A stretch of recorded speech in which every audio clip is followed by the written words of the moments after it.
Hello friends, मैं Kajal. Welcome to Maya tuition channel. तो guys हम लोग देख रहे थे अक्षांश और देशांतर। तो गाइज कि आज हम लोग इसका सेकंड पार्ट देखेंगे। कल मैं अक्षांश और देशांतर पढ़ाई थी। आज की वीडियो में हम लोग पढ़ने वाले हैं इंटरनेशनल डेटलाइन। तो गाइज इस विषय पे हम लोग आज इस वीडियो में चर्चा करने वाले हैं।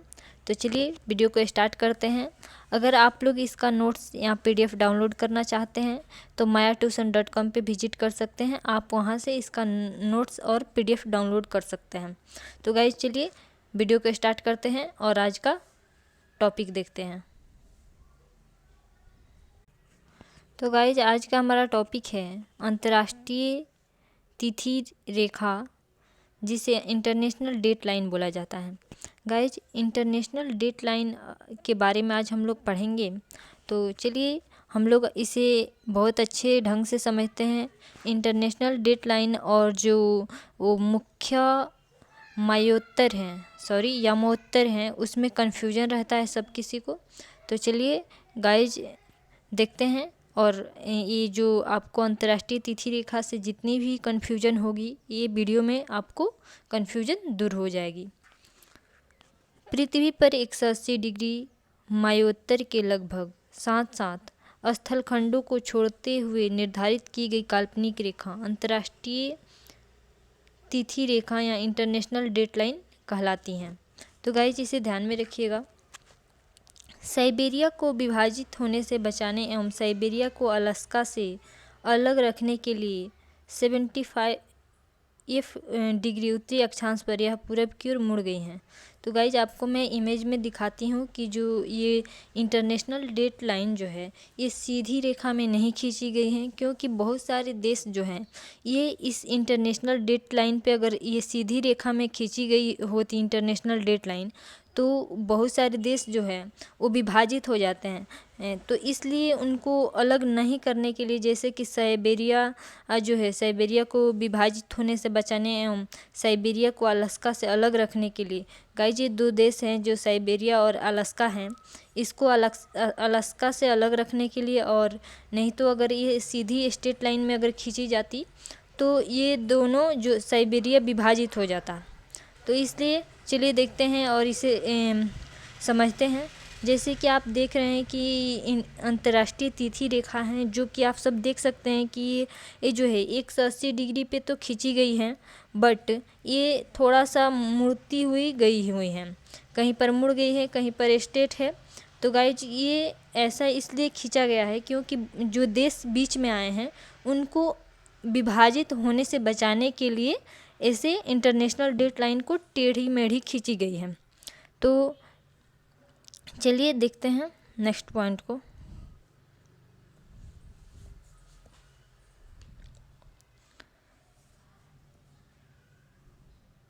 बेरिंग सागर में यह रेखा पश्चिम की ओर मुड़ गई है। गाइज अब आपको यहाँ देखना है कि बेरिंग सागर कहाँ है। तो गाइज ये है हमारा बेरिंग सागर। यहाँ पर बेरिंग सागर है, सॉरी। और यहाँ पर जो ये इंटरनेशनल डेटलाइन जो है ये पश्चिम की तरफ मुड़ गई है। और फिर यहाँ पर तो गाइज आप सब देख रहे हैं कि ये साइबेरिया है। अगर ये स्ट्रेट लाइन अगर सीधी जाती तो साइबेरिया को विभाजित कर देती, इसलिए साइबेरिया को अलास्का से अलग रखने के लिए इस डेट लाइन को मोड़ दिया गया है। आप सब देख सकते हैं ये बेरिंग सागर में जो है ये वेस्ट की तरफ मुड़ गई है इंटरनेशनल डेटलाइन जो है। और गाइज यहाँ पर 180 डिग्री देशांतर से फिर ये वेस्ट की तरफ मुड़ी हुई है। फिजी द्वीप जो है इसके वेस्ट में ये मुड़ गई है और फिर यहाँ पर स्ट्रेट हो गई है। तो गाइज आई होप कि आपको ये इमेज समझ में आ गया होगा और ये भी बात समझ में आ गई होगी कि ये जो इंटरनेशनल डेट लाइन है ये टेढ़ी मेढ़ी क्यों खींची गई है। गाइज ये स्ट्रेट लाइन में क्यों नहीं खींची गई है, तो इसका रीज़न यही है कि बहुत से देश जो हैं ये विभाजित हो जाते हैं, जिसके कारण इन्हें ऐसे टेढ़ा मेढ़ा डेट लाइन खींचा गया है।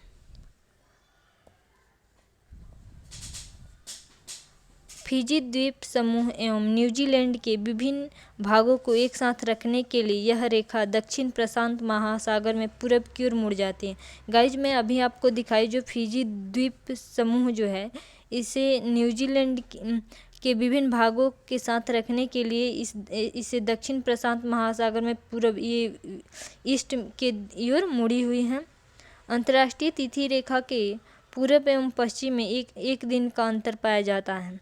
तो गाइज मैं इसे आपको इमेज पे समझाऊंगी कि अंतर्राष्ट्रीय तिथि रेखा जो है गाइज आप इसमें कन्फ्यूजन की कोई बात नहीं है। जैसे कि इंटरनेशनल डेटलाइन और जो मुख्य यमोत्तर हैं इसमें कन्फ्यूजन हो जाती है। तो जो मुख्य यमोत्तर हैं ये 0 डिग्री देशांतर पर स्थित हैं, लेकिन जो इंटरनेशनल डेटलाइन है वो 180 डिग्री पर स्थित है।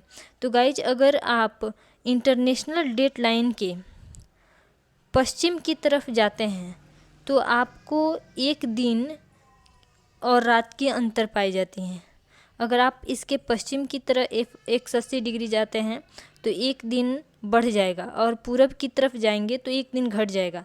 लेकिन जब आप मुख्य मयोत्तर के पूरब की तरफ जाएंगे तो एक दिन बढ़ेगा और जब इसके पश्चिम दिशा में जाएंगे तो एक दिन घट जाएगा। तो गाइज आपको ध्यान में ये रखना है कि जब आप मुख्य मयोत्तर के 0 डिग्री जो मुख्य यमोत्तर है इसके अगर आप जाएंगे पूरब में तो एक दिन ऐड कर देंगे, और अगर आप पश्चिम में जाते हैं इसके 180 डिग्री पश्चिम में जाते हैं तो आप एक दिन माइनस कर देंगे। तो गाइज इसे ध्यान में रखना है। और जब अंतर्राष्ट्रीय तिथि रेखा से आप ईस्ट की तरफ जाएंगे तो एक दिन आपको माइनस करना है, और 180 डिग्री अगर आप इधर जाते हैं तो यहाँ पर आपको एक दिन ऐड करना है, क्योंकि इसके वेस्ट में अगर आप जाएंगे तो एक दिन ऐड होगा और इसके ईस्ट में जाएंगे, अंतर्राष्ट्रीय तिथि रेखा के ईस्ट में अगर जाते हैं तो एक दिन माइनस होगा। तो गाइज आई होप कि आपको ये चीज़ क्लियर हो गया होगा। चलिए नेक्स्ट पॉइंट को देखते हैं।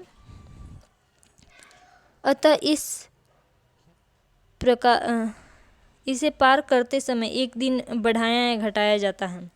जब कोई गाइज यहाँ पर एग्जाम्पल दिया गया है, जब कोई जलयान अंतर्राष्ट्रीय तिथि रेखा को पार कर पश्चिम में यात्रा करती हैं तो एक दिन जोड़ दिया जाता है।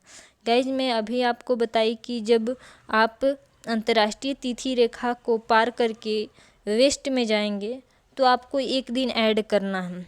गाइज आप सब तो जानते हैं कि ये धरती जो है ये पृथ्वी गोल है, एक नारंगी के समान है। तो आप अगर एक ही दिशा में चलते गए तो फिर आप उसी जगह पे पहुंच जाएंगे। तो इसका कारण यही है कि अंतर्राष्ट्रीय जब कोई जलयान अंतर्राष्ट्रीय तिथि रेखा को पार करती हैं, अगर उसके वेस्ट में वो जाएगी तो एक दिन उसमें ऐड कर दिया जाएगा, और जब वो ईस्ट में जाएगी 180 डिग्री के ईस्ट में वो जाती है तो एक दिन माइनस हो जाएगा। तो इसे ध्यान में रखिएगा। गाइज यहाँ पर इमेज दिया गया है, आप इसे देख कर के समझ सकते हैं कि जो वो इंटरनेशनल डेटलाइन है ये 180 डिग्री पर स्थित है, 180 डिग्री पर स्थित है, लेकिन प्राइम मेरिडियन जो है ये 0 डिग्री पर है। तो गाइज ये बिल्कुल कंफ्यूज नहीं होना है। अगर आप इसके पूरब में जाएंगे तो अगर 180 डिग्री आप पूरब की तरफ जाते हैं तो गाइज आप सब तो जानते हैं कि एक देशांतर को पार करने में अगर पृथ्वी को 4 मिनट का समय लगता है और 1 डिग्री देशांतर के पार करने में 4 मिनट लगता है, और 15 डिग्री देशांतर को पार करने में 1 घंटा का समय लगता है। अगर 180 डिग्री को देशांतर को अगर पार करते हैं तो आपको 12 घंटा का समय लगेगा। तो अगर आप इससे 180 डिग्री जाते हैं इधर ईस्ट में तो आपका एक दिन ऐड हो जाएगा। 12 घंटा यहाँ के टाइम से, जो ग्रीनविच के लंदन का 0 डिग्री यमोत्तर है, यहाँ से 12 घंटा आप आगे होंगे। लेकिन अगर यही ईस्ट में आप जाते हैं 180 डिग्री पर तो 12 घंटा माइनस कर दिया जाएगा। लेकिन जब इंटरनेशनल डेट लाइन के एकदम अपोजिट होता है, अगर आप इंटरनेशनल डेट लाइन के ईस्ट में जाते हैं तो आपको माइनस करना है, और अगर आप इंटरनेशनल वेस्ट में जाएंगे इंटरनेशनल डेट लाइन के तो आपको एक दिन ऐड करना है। आपको ये चीज़ ध्यान में रखना है। चलिए नेक्स्ट पॉइंट को देखते हैं। नेक्स्ट टॉपिक है मानक समय, स्टैंडर्ड टाइम। गाइज हम लोग इसमें समझेंगे कि मानक समय किसी देश को के लिए क्यों रखा जाता है या क्यों ज़रूरी होता है। तो गाइज मैं पहले भी आपको जब मैं पृथ्वी की गतियाँ पढ़ा रही थी तो उसमें इस चीज़ को थोड़ा एक्सप्लेन की थी। चलिए लेकिन यहाँ पर अच्छे से समझ लेते हैं।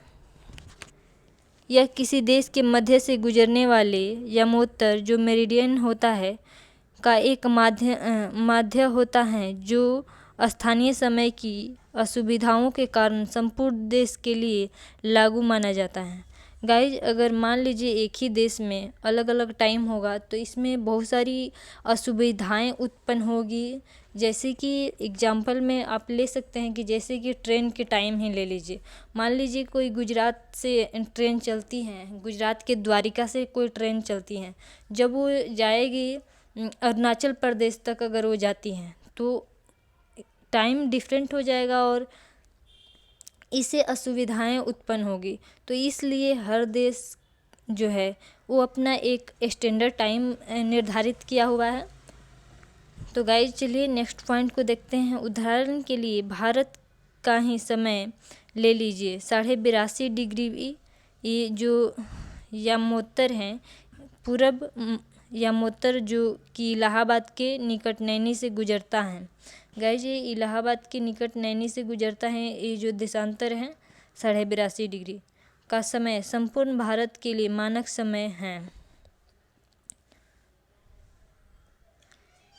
इससे भारत के विभिन्न प्रदेशों में देशांतरीय अंतर के कारण समय की भिन्नता को समायोजित करने की समस्या समाप्त हो जाती है। जब गाइज अगर कोई देश अपना एक स्टैंडर्ड टाइम मान लेता है तो उसमें उसकी जो असुविधाएं उत्पन्न होती हैं, जो अलग अलग जगहों पर अलग अलग समय होता है, उससे जो है इसकी समस्याएं समाप्त ख़त्म हो जाती हैं। तो इसे ध्यान में रखिएगा। चलिए नेक्स्ट पॉइंट देखते हैं। सॉरी गाइज, नेक्स्ट पॉइंट है स्थानीय समय, लोकल टाइम। गाइज इसके बारे में समझ लेते हैं।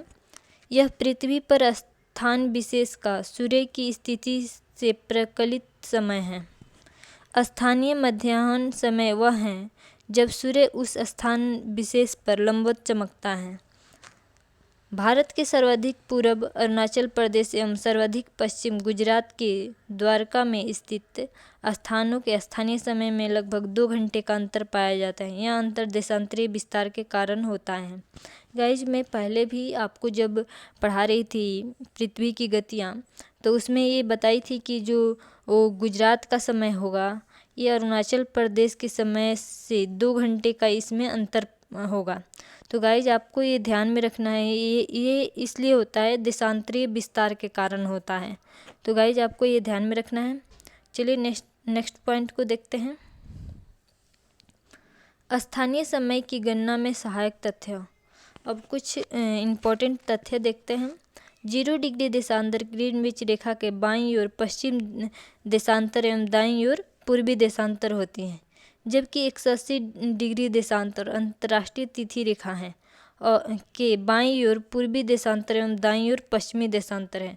गाइज मैं अभिन्न आपको बताई कि जो 0 डिग्री देशांतर है, अभिन्न जो आप इसमें आप बहुत लोगों को कन्फ्यूजन रहता है, तो बिल्कुल ये अपोजिट है। 0 डिग्री देशांतर जो है इसके बाईं ओर जो है पश्चिमी देशांतर एवं दाईं ओर पूर्वी देशांतर है। लेकिन जो 180 डिग्री देशांतर है, जो इंटरनेशनल डेट लाइन है, इसकी बाईं ओर और पूर्वी देशांतर है लेकिन दाईं ओर पश्चिमी देशांतर है। तो इसे ध्यान में रखिएगा आप लोग।